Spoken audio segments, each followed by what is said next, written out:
What's going on, everyone? It's Justin here, and today we're talking about the MacBook Air M3 for 2024. And this computer, to summarize, has actually replaced my MacBook Pro as my go-to on-the-go computer for the last few months since its release. So I think this video is really going to talk about who this computer is for, how much power is it really capable of providing, and whether or not it makes sense to update from the MacBook Air M2 or the MacBook Air M1 for those who are just entering the Apple Silicon or looking for an update from their first generation Apple Silicon MacBook Air. This MacBook here comes in really thin, and as you can see, it has a very consistent form factor throughout the entire body of the device, and that is one of the biggest changes that we saw from before, where it came from a tapered design. In terms of the I/O, you have your two Thunderbolt ports on here, the return of MagSafe, a 3.5mm headphone jack, and nothing else. And the only complaint I have from a hardware standpoint is that I would have liked to have seen an additional Thunderbolt port or USB-C port on the other side, because sometimes the accessories are just a bit more convenient on one side than the other. But from an I/O standpoint, being able to charge it with MagSafe again has been a really welcome return. On top of that, battery life is great, and it is available in a 13-inch and a 15-inch model now. And even though I do enjoy having a larger display with a thin and lightweight form factor, I've personally enjoyed using the 13-inch in this Starlight color. I would say that my favorite one is still a lighter color, because on a day-to-day basis, fingerprints and everything does still show on it even with the new coating, because I did have some experience with the black model. The display is still the same at a 100% DCI-P3 color gamut and up to 500 nits, but if you are looking for a display that is a lot brighter and has the additional features and is able to reach a higher peak brightness, then the MacBook Pro is where you really have an advantage there, along with the options in terms of power with the M3 Pro and the M3 Max that I'm going to talk about a little bit later when it comes to kind of deciding which lineup and model as well as configuration is right for you. I think the real talk though is down to who this computer is for, and I think it's broken down into two different sides. Someone who's looking for a lightweight day-to-day computer with great battery life, enough power for daily admin tasks, and one that is able to serve a lot of different purposes, or for those who are coming from a professional setting and are using Apple's top-end laptops or desktops and are looking for a portable computer for admin work, but can still cross over into some of the professional work as well. And I would describe myself as that kind of user. Someone who used the MacBook Pro 14-inch that had the maximum spec to the brim and was really surprised by just how good this MacBook Air is able to perform. And in a lot of ways, it is slowly taken over the MacBook Pro, because usually when I'm on the go, I'm not doing any intensive work, but instead just little bits of video editing, revisions, photo editing, and also communicating with my team, doing emails. And this computer has really been able to serve all of those purposes. Of course, if I'm going into like color grading and like more intensive exporting and rendering, I'm still going to go back to the MacBook Pro. But I just noticed that subconsciously in the last 3 months, I haven't really touched my MacBook Pro since the release of the MacBook Air M3. The M3 processor alone brings about a 20% improvement compared to the M2 processor and about a 60% overall improvement compared to the M1.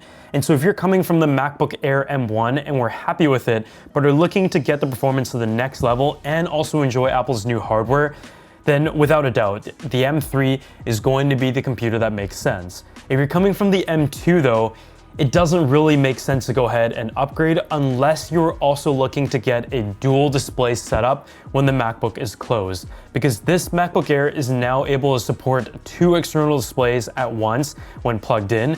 And for a lot of people, that is going to be a really big improvement, because the studio displays are a really good desktop setup for those who also work at their desk and at home day to day, or if you're at work and want to be able to double your productivity through more screen real estate. So before we move on the topic of my productivity computer, I also wanted to talk about Notion and their new features, which are Notion Q&A and Notion Calendar.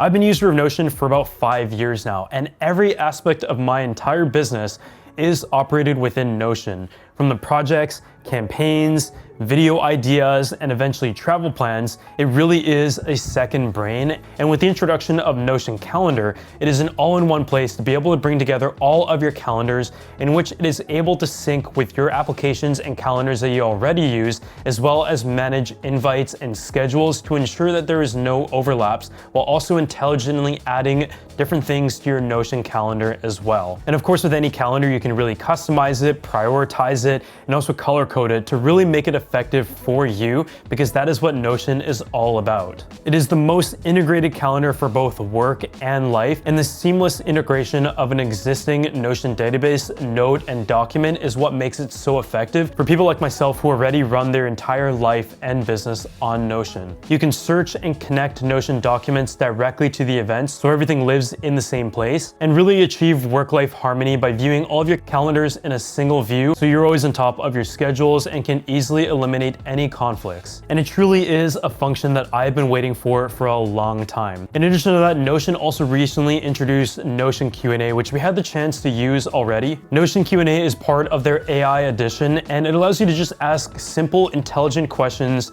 to the AI, and it will then pull from all of the information that you have in your Notion database and provide you with answers instantly. It gets smarter over time, and it gets used to the questions that you might ask. And so an example for us might be like asking in the Q&A, what is a sponsor for a specific video? And it will plow through the database and bring that answer to you right away. A lot of times, I'm sure people just wish they're able to search through all of their documents, recorded information, meeting notes, and so much more for a specific keynote. And a lot of times we do find ourselves referencing informations for notes, products, meetings, content guidelines, and briefs, and Notion Q&A is able to search all of the information that we have stored within Notion and give us that answer at our fingertips. So if you guys want to go ahead and check out Notion Q&A and Notion Calendar for yourself, just click that link in the description section below to try it for yourself. In terms of a day-to-day difference though, I found that there was a bit of a noticeable difference from my tasks when it came to coming from the MacBook Air M2 to the MacBook Air M3. And that was more noticeable when it came to photo exporting and photo rendering, where that 20% improvement and also better graphics performance definitely provided a bit of a bump. Is it worth going out and buying a new computer? No, but if you're selling your computer and spending the extra money to buy the new one, then it could make some sense. And when it comes to the processor breakdown, the MacBook Air M3 starts at an 8-core CPU and an 8-core GPU, and you can also spec it up to an 8-core CPU and a 10-core GPU with up to 24 gigabytes of unified memory and up to 2 terabytes of fast internal storage. The configuration that I would recommend for anyone who's doing admin work is probably going to be the base model. I think that one is able to suit most use cases, and with 8 cores of CPU, GPU, and 8 gigabytes of internal memory, most people are going to be pretty happy with that unified memory, but I would usually suggest upgrading to at least 16 gigabytes, in which you can also get the upgraded bump. It does come in at an upgrade price of $300 though. And with that, you also get 256 gigs of additional storage from 256 to 512. And so you're not just paying for the additional unified memory and the extra 2 cores of GPU. And in that case, it is worth it. Admin work has been great, as you would expect across the board, but photo editing, video editing has just been a little bit smoother. And especially with like Chrome tabs open and having Lightroom open, Photoshop, email, and all that kind of stuff, it definitely does put a toll on the computer if you go with like the base model. But with the model that I have right here and with the M3 processor, I really didn't notice just some of the slight delays that I may experience when having everything open at the exact same time on the previous model. The M3 GPU objectively does also provide the hardware accelerated mesh shading and ray tracing, so those are really graphics and visual related improvements. The battery life itself still gives me about a full day, and it's better battery life than I experience on the MacBook Pro, and that has contributions when it comes to the processor, the brightness and everything, as well as the fans. But for a fanless computer, the battery life has been incredible, and I've been able to get a couple days at a time of casual usage without having to go ahead and charge it again. So I think the conclusion for anyone who is just looking to get the new generation of MacBook Air for the first time is, if you can find a good deal on the M2 or maybe a refurbished one, that one is going to be fine for pretty much 95% of the people out there.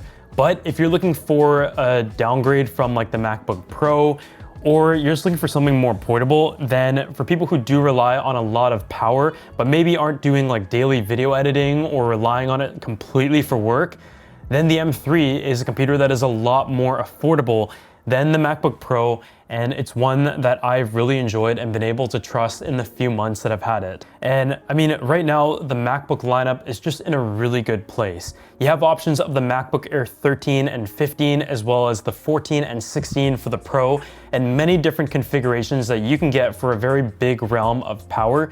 And so I really think that even though it is not a computer that may make sense to update if you came from the direct previous generation, it really isn't a fault on Apple. It is just the natural cycle of the product. So as always, if you enjoyed this video, make sure to go ahead and drop a like, subscribe to the channel, and if you want to see more of videos like this, let me know in the comment section below, and I'll see you all in the next video.